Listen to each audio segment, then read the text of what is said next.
So, very good morning, students. Today we are going to complete this chapter number 15, and then here we are having the topic that is determination of the sex of the child.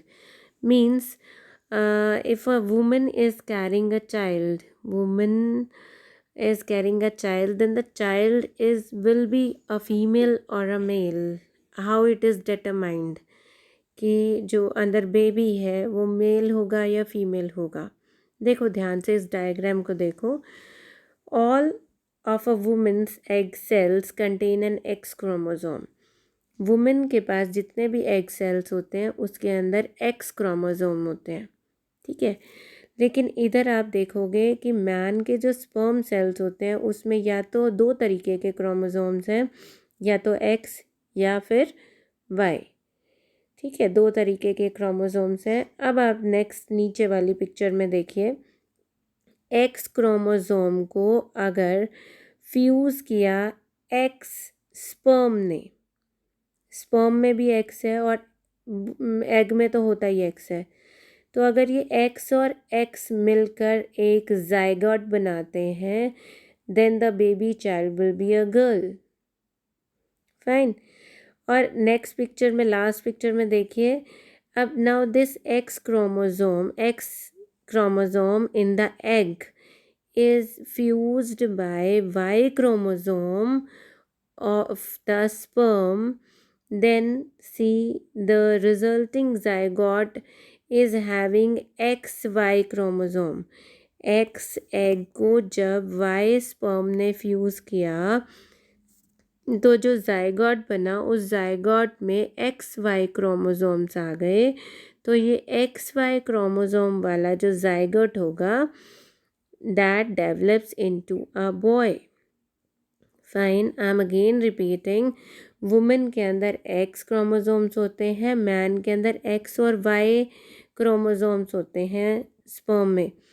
तो अगर egg sperm से fuse होता है और उनके दोनों के chromosome x x होते हैं तो गर्ल चाइल्ड बनेगी। एंड देन अगर एक्स क्रोमोसोम वाई क्रोमोसोम से फ्यूज़ होता है then the child will be a boy. I hope that you understood about this. So इसकी थ्योरी है, देखिए, ह्यूमन बींग्स के अंदर 46 क्रोमोसोम्स होते हैं in the nucleus of their cells. Out of this जो 44 होते हैं वो ऑटोजोम्स होते हैं। मीन्स ऑटोजोम्स जो होते हैं, बेबी के आइज़ कैसे होंगी, बेबी का नोज़ कैसा होगा, स्किन कैसी होगी, हेयर कैसे होंगे, मतलब पूरे बाकी के बॉडी के स्ट्रक्चर्स को मेंटेन करता है। बट लास्ट पेयर जिसको हम बोलते हैं, the last pair is known as the sex chromosomes. That last pair determines that male will be there और फीमेल will be there।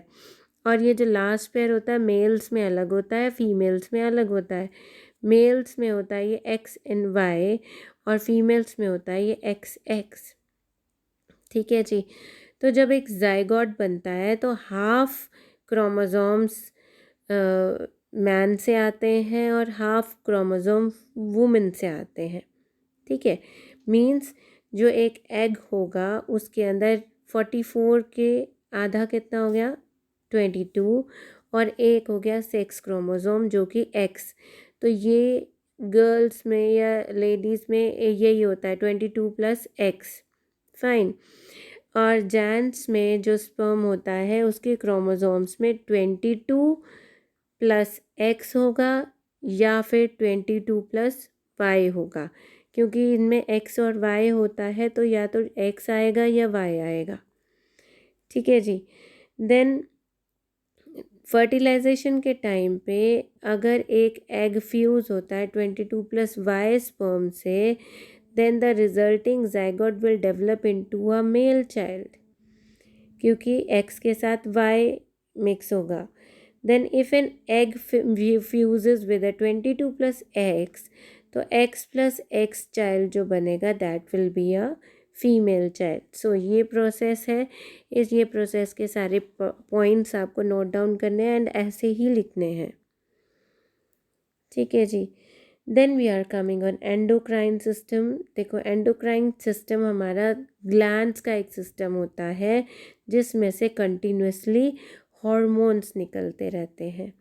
ठीक है, पिछले लेक्चर में आपको बताया था what are the hormones. Hormones are the chemical substances which just go into the blood. ठीक है, दे आर, उनको हम डक्टलेस ग्लैंड्स इसीलिए कहते हैं बिकॉज इनके पास स्टोर करने के लिए कोई भी डक्ट्स नहीं होती हैं। तो ये जब भी हार्मोन निकलते हैं ये डायरेक्टली ब्लड स्ट्रीम में चले जाते हैं। They pour their secretions directly into the blood stream. Fine, ये क्वेश्चन आया हुआ है वाई द एंडोक्राइन सिस्टम या why the glands in the endocrine system are also known as ductless glands. ठीक है, या what another name is given. तो अगर वाई आता है तो आपने लिखना because they are not having any ducts of their own, they pour their secretions directly into the blood stream. ठीक है जी। Now what is the function of endocrine system, ये बहुत इंपॉर्टेंट क्वेश्चन है। Second point, endocrine system regulates metabolism. ये आपकी body का metabolism, आपकी बॉडी की ग्रोथ, आपकी बॉडी की डेवलपमेंट और बॉडी में प्यूबेरिटी कब आएगी, किस स्टेज पे आएगी, कौन सी एज पे आएगी और कितने अच्छे से आएगी, this system depends on. It also plays a part in controlling your mood. आपका मूड, कभी गुस्सा आ गया, कभी हंस रहे हो, कभी डांस कर रहे हो और कभी एकदम उदास हो गए हो, this all is controlled by endocrine system. ठीक है जी। Then the major glands that make up the human endocrine system, these are the hypothalamus, pituitary, thyroid, parathyroid, adrenals, pineal and reproductive glands. So beta we are going to do these glands one by one। और ये gland है, इनमें से कौन सा hormone निकलता है और उस हार्मोन का फंक्शन क्या है। ठीक है जी। So here you are having hormones and the gland. सबसे पहले हम ले रहे हैं पिट्यूटरी ग्लैंड। इसमें से सीक्रेट होता है ग्रोथ हार्मोन और इसका फंक्शन है as the name is suggesting it regulates the growth and development of the body. Body की ग्रोथ और डेवलपमेंट को रेगुलेट ये हार्मोन करता है जो निकलता कहाँ से, पिट्यूटरी ग्लैंड से। Now the next is thyroid gland. Thyroid gland से निकलता है थायरॉक्सिन, ये हमारी नेक रीजन में होता है नियर द लैरिंक्स। देन इसका फंक्शन क्या है, it regulates the metabolic rate of various body function. बहुत सारे बॉडी फंक्शंस का मेटाबॉलिक रेट को डिटरमाइन करता है। अगर ज़्यादा थायरॉक्सिन नहीं बन रहा है अच्छे से, मतलब जितना हमें चाहिए उतना नहीं बन रहा है, then thyroid gland swell up हो जाएगा, सूज जाएगा, बड़ा सारा हो जाएगा और आपके नेक रीजन में एक बल्ज आउट बन जाएगा। बल्ज एक बहुत बड़ा सा हिस्सा बन जाएगा और हम उस डिजीज़ को बोलते हैं goitre. And it occurs due to the deficiency of iodine in the diet. अगर हमारी डाइट में आयोडीन बहुत कम खा रहे हैं तो बॉडी में गोइटर होने की संभावना है। Then we are going to read about the pancreas. Pancreas the next gland and pancreas में से निकलता है इंसुलिन हार्मोन। इंसुलिन इंजेक्शन आपने बहुत बार सुना होगा, है ना, डायबिटिक पेशेंट्स लगाते हैं, तो ये इसी वजह से है। फंक्शन क्या है इस इंसुलिन हार्मोन का, इंसुलिन क्या करता है, ब्लड में ग्लूकोज लेवल को मेंटेन करता है, उतना ही रखता है जितना हमें चाहिए। लेकिन अगर इंसुलिन हार्मोन हमारी बॉडी में नहीं जा रहा है तो क्या होगा, the person will suffer from the disease called diabetes, जिसको हम कहते हैं शुगर हो गई। So that is the diabetes. ठीक है, क्योंकि उसका ग्लूकोज जो हम खा रहे हैं हर सभी चीज़ में शुगर है किसी ना किसी फॉर्म में, और अगर इंसुलिन नहीं बन रहा तो उसका ग्लूकोज लेवल कम नहीं हो रहा तो शुगर हो जाएगी। Then the next is adrenal gland. Adrenal में से निकलता है hormone adrenaline and it controls your mood, it controls the response of the body. आपकी बॉडी का रिस्पॉन्स स्ट्रेसफुल सिचुएशन में कैसा होगा। They release hormones which regulates mineral levels in the blood. अब ये जो इसमें से एड्रीनल ग्लैंड में से ऐसे हार्मोन्स भी निकलते हैं जो हमारे ब्लड में मिनरल लेवल को चेकआउट करते हैं कि इनफ मिनरल लेवल होना चाहिए। ठीक है जी, ये आपको ग्लैंड्स बहुत अच्छे से करने हैं, हार्मोन्स बहुत अच्छे से करने हैं, और उसमें से क्या कौन से निकलते हैं hormones, and then what are the function of those hormones, you have to do this. Then you are having the role of hormones in completing the life cycle of frog and insects. आपने अभी पढ़ा था last chapter में या last lecture में ही हमने पढ़ा था फ्रॉग और इंसेक्ट्स. फ्रॉग में स्पेशली फ्रॉग के लाइफ साइकिल में मेटामॉर्फोसिस होती है ना. तो उसके लाइफ साइकिल में हॉर्मोन्स का क्या रोल है. सो देखो, एक फ्रॉग ने एग दिए, उसमें से टैडपोल निकले. Tadpole hatches from the eggs and then passes through various stages. बड़े सारे उसमें जैसे सारे 5 चेंजेस किए थे ना. पहले हिंड लेग निकली, फिर फ्रंट लेग निकली, फिर गिल्स से लंग्स बन गए, फिर इंटेस्टाइन छोटी हो गई, एंड द लास्ट वॉज की टेल एब्जॉर्ब हो गई. ठीक है, इसको हम बोलते हैं Metamorphosis.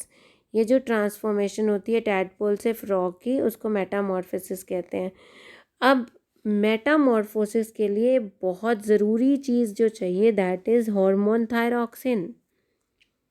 The hormone thyroxine produced by the thyroid gland of the frog is essential to carry out this process. और थायरॉक्सिन कब बनेगा? जब आयोडीन होगा पानी में. मीन्स जिस पानी में फ्रॉग रहता है, अगर उसमें आयोडीन होगा तभी थायराइड ग्लैंड थायरॉक्सिन बनाएगा. Very simple. ठीक है, iodine is needed for the production of thyroxine. So पानी में आयोडीन होना चाहिए. अगर पानी में आयोडीन नहीं है तो थायराइड ग्लैंड से थायरॉक्सिन नहीं बनेगा, और वो जो टैडपोल है उसमें मेटामॉर्फोसिस नहीं होगा. वो उसी फिश जैसी स्टेज में ही जितने दिन तक ज़िंदा रहेगा, उसके बाद वो मर जाएगा. ठीक है जी. So insects also undergo metamorphosis to change from larval stage to adult form, जैसे बटरफ्लाई होती है. This is regulated by the relevance. ये अलग अलग इंसेक्ट्स के अलग अलग हॉर्मोन्स होते हैं जो उनके अलग सेल्स से बनते हैं in their brain and endocrine glands. वो उनकी बॉडी में अलग अलग जगह पे होते हैं. ठीक है जी. और ये क्वेश्चन इम्पॉर्टेंट है, that what will happen to the frog if iodine is not present in the water. Fine. और मेटामॉर्फोसिस के लिए कौन सा ग्लैंड ज़रूरी है, ग्लैंड कौन सा हार्मोन ज़रूरी है, और वो कौन से हार्मोन के लिए कौन सा मिनरल ज़रूरी है, सब बहुत इम्पॉर्टेंट है. Then the next is reproductive health. Reproductive health बेटा आपके ये लास्ट टॉपिक है.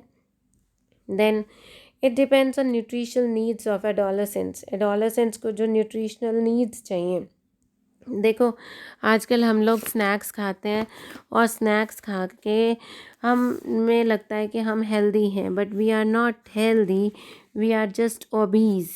हम मोटे हो जाते हैं, फैट की क्वांटिटी ज़्यादा हो जाती है, but that's not the healthy portion. ठीक है.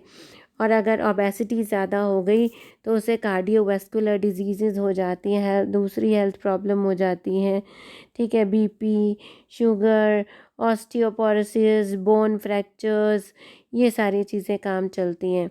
Then a diet heavenly dependent on, जो डाइट जिसमें फास्ट फूड बहुत ज़्यादा है, उसमें क्या होगा, result in decrease energy. Body की एनर्जी कम हो जाएगी, फैट ज़्यादा हो जाएगा.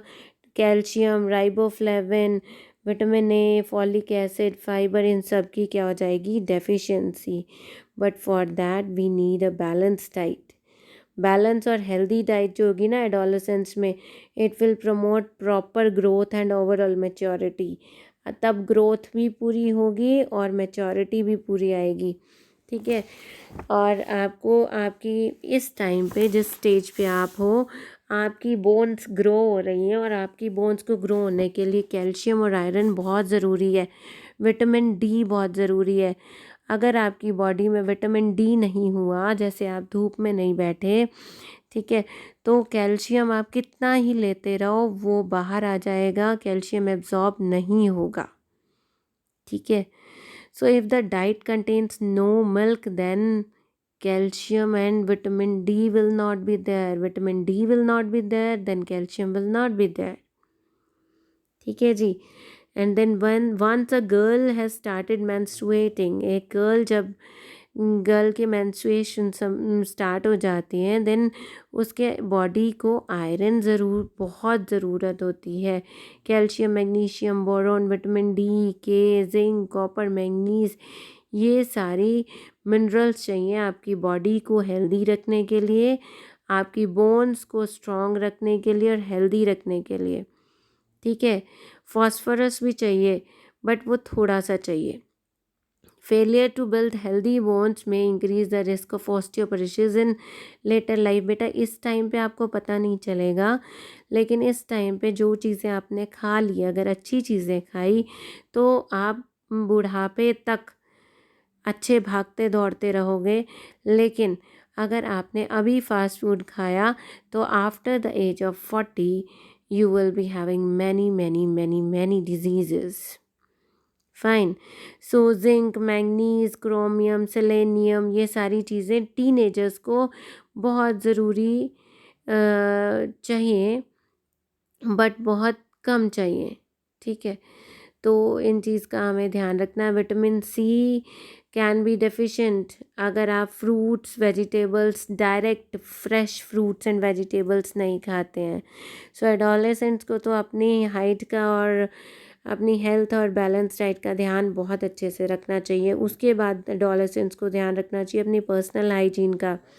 पर्सनल हाइजीन का मतलब होता है अपने आप को साफ़ रखना, और अपने आप को साफ़ रखना अब हमने कोरोना पीरियड में तो बहुत अच्छे से सीख लिया, फिर भी हमें बहुत अच्छे से पता होना चाहिए कि रोज़ नहाना है, अच्छे से साबुन लगाना है, ब्रश रोज़ करना है, सुबह और रात को करना है.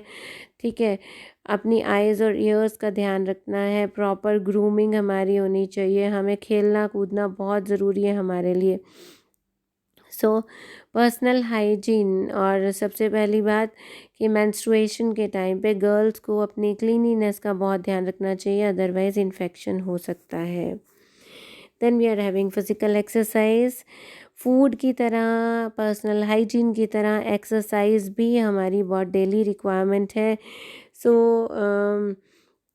एक्सरसाइज से होता क्या है, एक्सरसाइज कैसी कैसी हो गई, walking, jogging, running, playing games. Then they stimulate the growth process. इससे ग्रोथ प्रोसेस बहुत अच्छी होती है, हम फिट रहते हैं. क्या होता है इससे, बेटर डाइजेशन ऑफ फूड होती है और टॉक्सिन्स पसीने के थ्रू बाहर निकल आते हैं. It improves the blood circulation and increases the respiratory efficiency of lungs. Then the last topic, say no to drugs.